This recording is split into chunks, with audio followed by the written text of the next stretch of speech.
The first part of our course this semester, which will include Units 1 and 2, addresses the judicial function. The choice to begin the course with the judicial function instead of the legislative or executive is partly pragmatic. You're already familiar, maybe painfully familiar, with reading case law, and most of the structural constitutional issues concerning the judicial function are less technical and easier to grasp than some of the interpretive issues that have arisen relating to the legislative and executive branches.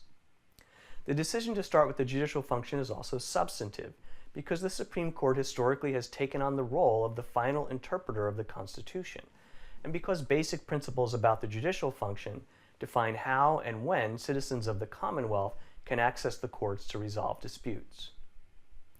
Let's look first at the constitutional text. The judicial function is established in Article 3 of the Constitution. As you can see, Article 3 is comprised of 3 brief sections. Note that Section 1 vests the judicial function in one Supreme Court and in such inferior courts as Congress may from time to time ordain and establish. Article 3, Section 1, then, leaves significant discretion to the legislative branch over the exact structure of the federal court system beyond the existence of a Supreme Court. Article 3 also does not mention how Supreme Court justices are selected. That is specified in Article 1, which gives the President the power to nominate and to appoint, by and with the advice and consent of the Senate, judges of the Supreme Court. We'll come back to the Appointments Clause when we discuss the executive power later in the semester. Note also that the Constitution nowhere specifies any age, citizenship, residency, or other requirements, including even a requirement of bar admission to serve on the Supreme Court. However, every justice who has ever sat on the court has been a lawyer, although attending law school did not become a common or necessary part of bar admission prior to the 20th century. Nor does the Constitution place any term limits on justices. In fact, it states that they shall hold their offices during good behavior, which provides lifetime tenure unless they are impeached. Only one justice, Samuel Chase, was ever impeached in 1804, but he was acquitted by the Senate in 1805. In 1968, Justice Abe Fortas resigned under the threat of impeachment because of alleged conflicts of interest and financial improprieties. Of course, other justices have voluntarily resigned or retired for reasons of age or health, as in the most recent case of Justice Kennedy. Notice also that Article 3 does not specify the exact structure of the Supreme Court, including, for example, the number of justices on the court. The number of justices is set by Congress. The Judiciary Act of 1789 set the number at 6. It rose to 7 in 1807, 9 in 1837, and 10 in 1863. It was reduced to 9 again in 1866 in an effort to prevent President Andrew Johnson from appointing new justices. President Franklin D. Roosevelt sought to expand the number in 1937 but failed to persuade Congress. When we discuss the role of the Commerce Clause during the New Deal, you'll see why President Roosevelt advanced this court-packing scheme. As we know from recent history, the nomination and appointment of Supreme Court justices is one of the most politically fraught issues in our republic. I have a small bit of personal experience with this, having served on a team of Seton Hall law professors designated by the American Bar Association to vet the judicial opinions of President Obama's last nominee, Judge Merrick Garland, who was never confirmed by the Senate, despite excellent judicial qualifications. For now, note that through Congress's ability to define the court structure and through the appointments power vested in the President and the Senate, as well as through the impeachment power, there are some inherent structural checks and balances on the judicial power. The most basic check on the judicial power, however, is found in Article 3, Section 2, which states that the judicial power shall extend to certain cases and controversies.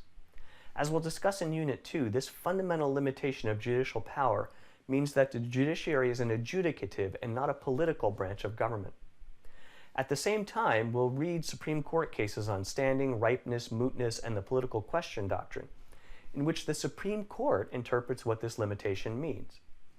If the Supreme Court itself is the final arbiter of the constitutional limits on judicial power, are such limits really illusory? That is really the basic question in Unit 1, which covers the principle of judicial review. Our first case in Unit 1 is among the most famous Supreme Court cases ever, Justice John Marshall's opinion in Marbury v. Madison, decided in 1803. The strange procedural posture and somewhat arcane language of Marbury can make it a bit hard to read at first. It's conventionally regarded as the case that establishes the principle of judicial review, although, as our casebook mentions, there were deeper precedents supporting judicial review. Judicial review means that the Supreme Court is empowered to determine whether other sources of purported legal authority violate the Constitution. Many people, and I'm one of them, believe judicial review is essential to the legitimate rule of law. A constitution establishes the most basic structural and substantive principles of a republic. A constitution is by design difficult to change, so that these basic principles are not regularly changed based on the passions of a particular historical moment. If other sources of legal authority, such as statutes enacted by the legislature or legal orders issued by the executive, are not held to a higher constitutional standard, then the structure of law and governance is whatever the legislature or executive decides it is at a given moment, perhaps even in gross conflict with basic constitutional principles. Judges who are insulated from the popular political process are particularly suited to make such determinations. In other words, judicial review ensures that a constitution really constrains the raw exercise of political power in accordance with higher basic principles shared by the people of the Commonwealth. This is what Justice Marshall seems to have meant when he wrote one of the most often quoted phrases in Marbury: "An act of the legislature repugnant to the Constitution is void." But what if the Supreme Court itself interprets or applies the Constitution in a way that's contrary to or inconsistent with the Constitution? Who reviews the results of judicial review? At least if the executive or legislature act contrary to the Constitution, the people can reverse those actions by electing different representatives. Judges of the Supreme Court are not elected and therefore not directly accountable to the political process. Indeed, this is supposed to be a feature, not a bug, of the Article III judiciary. The answer that Justice Marshall gives in Marbury is another one of his most quoted and most disputed phrases. It is emphatically the province and duty of the judicial department to say what the law is. On one reading of this dictum, it is impossible for the Supreme Court to misinterpret the Constitution because the Constitution means whatever the Supreme Court says it means. Of course, this is the complaint of many conservatives today, who advocate for some form of constitutional originalism. They argue that in recent decades the court has strayed far from the Constitution's original meaning, and that a set of hermeneutical principles grounded squarely in text and historical context should constrain judicial interpretation. Progressives and moderates respond that originalism is not in the Constitution itself, was not the assumption of the framers, and is in practice impossible to apply. Many of them suggest that the Constitution is and was meant to be a living document that interacts with contemporary circumstances, but which nevertheless continues to provide inherent limits on the interpretive process. There are many different layers to this debate, but all of it comes back to the notion that the Supreme Court possesses the power of judicial review.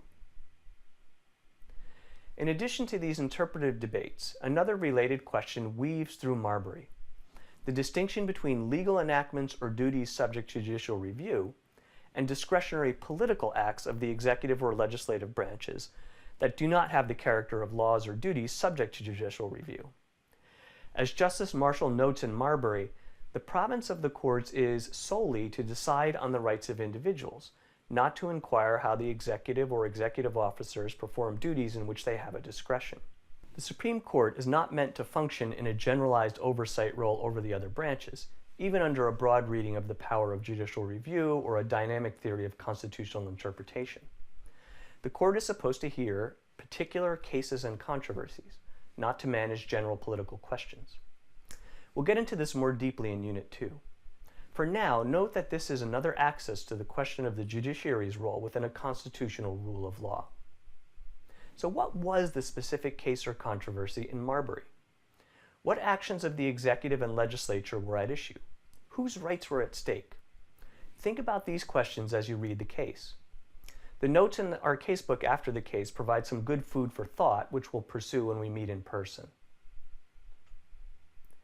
This unit also includes Martin v. Hunter's lessee, 1816, Cooper v. Aaron, a 1958 case, and a note on Ex parte McCardle, an 1869 case, and some other related notes. What do these cases and notes say about the scope of judicial review and the role of the Supreme Court in our constitutional system? Again, we'll pursue these questions further when we meet in person on August 18th. This is the end of the videos for this unit.